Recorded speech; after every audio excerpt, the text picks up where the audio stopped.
Back in the days I used to work them. Find them in a place so I could leave them like I found them, broken. Self-esteem low like stock market crashes, so I kept it hidden underneath my shadow. They were used to fill a void. Black hole in diameter, too deep to even see myself. The damage that was done was too much to fix, so I found them and I wanted to fix them because it made me feel better about me. The me that was still that little boy who listened as they never told me that I was handsome. They only told me that I looked like my mother. Now that in itself kept me alive because my mother's light was undeniable. My grandmother always told me that I looked like my uncle and he looked like my mother. And like I told you, her light was undeniable. But how can you claim your own beauty when people keep trying to give you someone else's? In 7th grade, Dawn Hawthorne called me ugly every day. She would say, Ronald is so ugly, and I believed her. I believed her like she's the one who made it happen. Closed my eyes to the thoughts of wanting to be me. Just wanted to be someone else. Live in someone else's shoes. Looking in the mirror, connecting the dots in my skin. Using them to count my flaws like some paint by numbers Picasso. The glasses that covered my eyes helped my blurred vision, but wouldn't allow me to see inside myself, so I used them to hide my tears.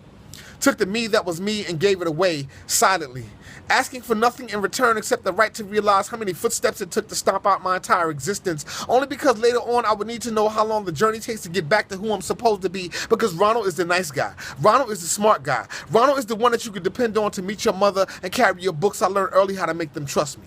How to make them tell me their secrets so I could use them on someone else because I needed protection. Protection from the hurt, from the rejection of being told that we can only be friends. I don't look at you like that. I love you like a brother, so I became that other person. The alter ego that would shut it down if she got too close. Walking away like a thief in the night, leaving a trail of unanswered questions and distant memories. Taking love for granted even though there was strength in my weaknesses because they couldn't see that I too was broken. Trying to find my fix between the legs of ghosts that haunted fair relationships. And although it takes a strong woman to handle a broken man, strength means nothing if she's the one who broke him in the first place.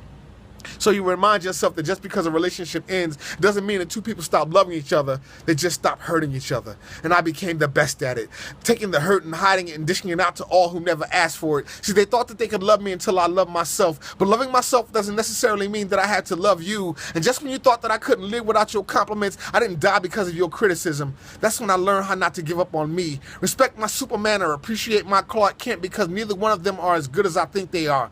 But they're not as bad as I think they are either.